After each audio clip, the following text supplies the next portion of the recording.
Hello everyone. सो जब भी relationship की बात होती है तो अक्सर आपने देखा होगा कॉन्फ्लिक्ट तभी होता है जब हम एक दूसरे की अपेक्षाओं पर खरे नहीं उतरते हैं, है ना। जैसे कि जब हम मिलते हैं, होता है अक्सर लव मैरिज हुई, अनसक्सेसफुल हो गई, डाइवोर्स हो रहे हैं कुछ सालों के बाद, या फिर अरेंज मैरिज बहुत अच्छी निभ जा रही है, राइट। तो लव मैरिज और अरेंज मैरिज का कोई मैटर ही नहीं है। मैटर क्या है? जब दो सोल मिल रहे हैं, तो जब दो सोल एक साथ हुए, ठीक है, एक घर, एक चीज़ें, एक बेडरूम वो शेयर कर रहे हैं, तो वहाँ उनका माइंडसेट क्या था? ठीक, जब वो मिले तो एज ए कपल मिलते हैं, एक लड़का और एक लड़की, ठीक। कुछ सालों बाद, राइट, चीज़ें बदलती हैं। लड़का एंड लड़की दोनों का बहुत सारी चीज़ें चेंज होती हैं, रिश्ते चेंज होते हैं। सबसे पहली बात, लड़की अपना घर छोड़ के आ रही है, राइट। वहाँ पे हस्बैंड का कितना सपोर्ट है, हस्बैंड का, एंड उसके बाद से फैमिली का क्या सपोर्ट है। वहाँ से लड़की का माइंडसेट पॉजिटिव और नेगेटिव धीरे धीरे होना शुरू हो जाता है, राइट। तो वो रहा पहला स्टेप। दूसरा स्टेप, जब वो माँ बनती है, हस्बैंड ने कितना सपोर्ट किया, फैमिली ने कितना सपोर्ट किया, ठीक है। उसके बाद से अगर वो करियर में है, कुछ जॉब कर रही है, वर्किंग वुमेन है, तो उसकी डेली लाइफ में उसको हस्बैंड से कितना सपोर्ट मिल रहा है, फैमिली से कितना सपोर्ट मिल रहा है, ठीक है। तो इस तरह से जब दोनों बैलेंस होते हैं तो बैलेंसिंग लाइफ बनती चली जाती है। जो मेरा एक्सपीरियंस है वो मैं आपसे शेयर कर रही हूँ। जैसे कि एज ए हस्बैंड, बहुत सारे हस्बैंड हैं जो वाइफ को सपोर्ट करते हैं, शेयर करते हैं, उनके डेली कामों में हेल्प करते हैं। अगर दोनों वर्किंग हैं तो दोनों किचन भी साथ में शेयर कर रहे हैं, मतलब काम कर रहे हैं, किचन का भी, घर का भी, चलो तुमने ये कर लिया, मैंने ये कर लिया, है ना। और अक्सर आपने देखा होगा कि हस्बैंड और वाइफ का जो रिलेशन होता है अपोजिट होता है, दोनों की क्वालिटीज अपोजिट होती हैं, ठीक है। तो कुछ उसकी क्वालिटीज को लेके हमने यूज कर लिया, कुछ उनकी, मतलब लेडीज का, जेंट्स का होता है, ठीक है।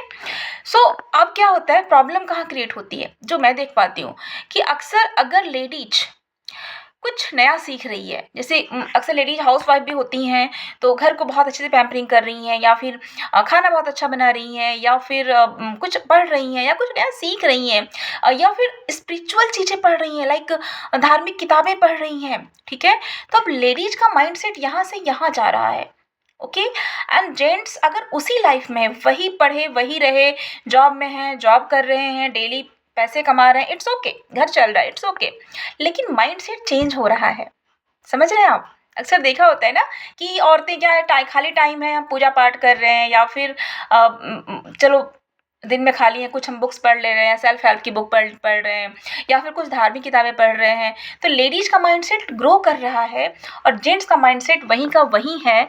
और फिर क्या होगा, जब हमारा माइंडसेट चेंज, मतलब एक माइंडसेट ऊपर जा रहा है, हस्बैंड का यही है, समझ रहे हैं आप। और फिर अगर हस्बैंड यहाँ नहीं लाएंगे तो क्या होगा, कॉन्फ्लिक्ट होगा, दोनों की सोच में अंतर आएगा। और जब सोच टकराता है ना, तो फिर इंसान एक साथ नहीं रहना चाहता, एक दूसरे को नहीं बर्दाश्त करना चाहता। तो हमें लगता है कि कल तो आप वही थे, आज नहीं हैं, या फिर मैं तो घर चला रहा हूँ और तुम क्या कर रही हो, ठीक है। तो पैसा कमाना सबके बस की बात है, हर इंसान पैसा कमा सकता है, हर इंसान पैसा कमा सकता है, क्योंकि वो क्वालिटी भगवान ने सबके अंदर दी है, चाहे लेडीज हो चाहे जेंट्स हो। बस हमें कहीं ना कहीं एज ए लेडीज सेक्रीफाइस करना पड़ता है, क्योंकि एज ए लेडीज जो मैं समझती हूँ, या फिर यूनिवर्सल भी है, कि एक लेडीज अच्छे से घर संभाल सकती हैं, अच्छे से बच्चों को मैनेज कर सकती हैं। लेडीज के अंदर पेशेंस और चीज़ें भगवान ने बहुत ज़्यादा दे रखी हैं, ठीक है, ये टैलेंट। तो इसलिए यहाँ तो कोई, इससे पहले कोई द्वंद नहीं होता था, क्यों, सिंपल सा था, 90% जेंट्स काम करते थे एंड लेडीज घर पे रहती थी, है ना। घर के काम कर रही हैं, जितने भी काम है कर रही हैं अपना, फिर बैलेंस बना हुआ है। लेकिन आज क्या हो रहा है, दोनों वर्किंग है, और दोनों वर्किंग के साथ हम वही लाइफ सोचे कि जिए, लेडीज ही घर के काम करें, लेडीज ही किचन के सारे काम करें, बच्चों को भी देखें, एंड बाहर भी काम कर रही हैं, तो कन्फ्लिक्ट क्यों नहीं होगा, आप खुद सोच के देखिए, ठीक है। तो सारा खेल माइंडसेट का है, सारा खेल आपकी डेली लर्निंग का है। क्या आप कुछ नया सीख रहे हैं, कुछ नया, देन आप बनते जाएंगे, आपकी लाइफ चेंज होती जाएगी, राइट। तो कुछ नया सीखिए और दोनों एक दूसरे से शेयर कीजिए कि हम क्या करना चाहते हैं लाइफ में, और हमें कैसी लाइफ जीनी है। तो ये जो द्वंद्व है ना, वो ख़त्म हो जाएगा, और फिर हम अच्छे से रह पाएँगे और एक अच्छे से फैमिली और वही चीज़ हम बच्चों को भी ट्रांसफ़र कर पाएँगे। Thank you so much.